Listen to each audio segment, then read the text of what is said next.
Sexagesima Sunday. The Lord's Day within 60 days of Easter. From the book on Noah and the Ark by St. Ambrose, Bishop. It is written that the Lord was angry. The reason for this is to be found in the sins of men.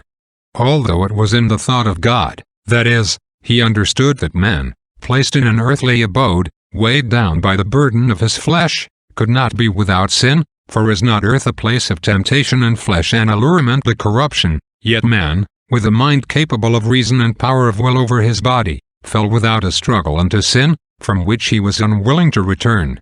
Now God does not think as man thinks, he does not form new opinions, nor become angry like a being that is mutable. These expressions are used in order to set forth the bitterness of that sin which merited divine wrath. To such a degree had man's guilt increased that God, who from his own nature is not moved to anger or hatred or any other passion, appeared moved to wrath. Moreover, God threatened to destroy man. I will destroy all things from man even to beasts, from the creeping things even to the fowls of the air. What wrong had the irrational creatures done? They had been made for man. Once man had been destroyed, it was but proper that they should cease to exist, since there was no one to make use of them. There is besides a higher reason. Man is a soul, that is, he is capable of reason.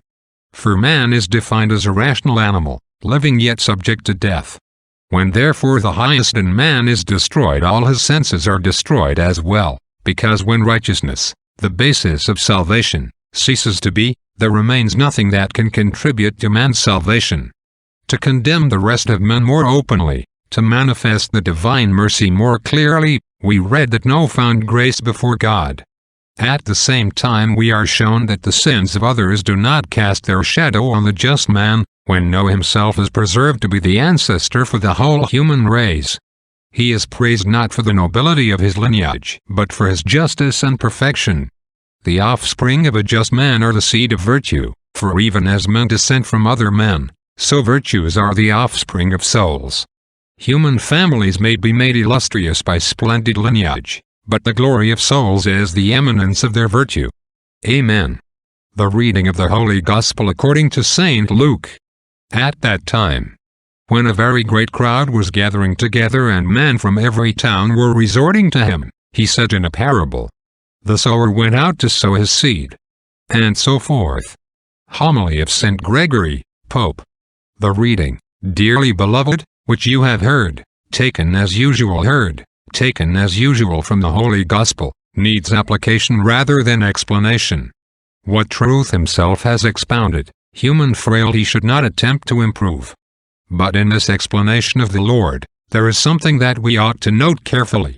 If we should tell you that the seed signified the word, the field the world, the birds devils, the thorns riches, you might hesitate to believe us.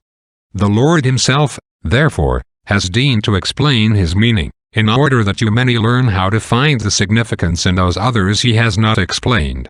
The Lord, in explaining what he had said, made by a similitude.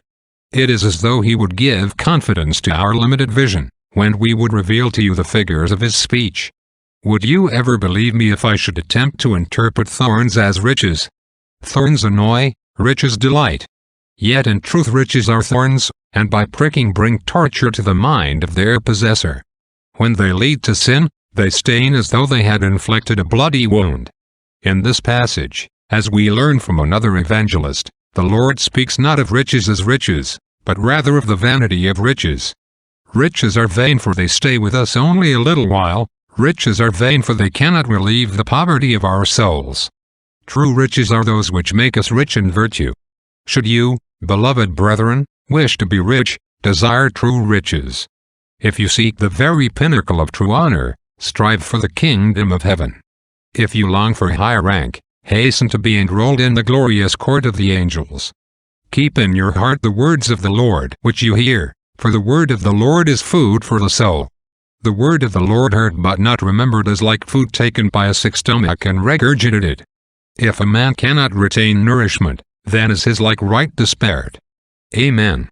Benedicat vos omnipotens Deus, Pater, et Filius, et Spiritus Sanctus. Amen.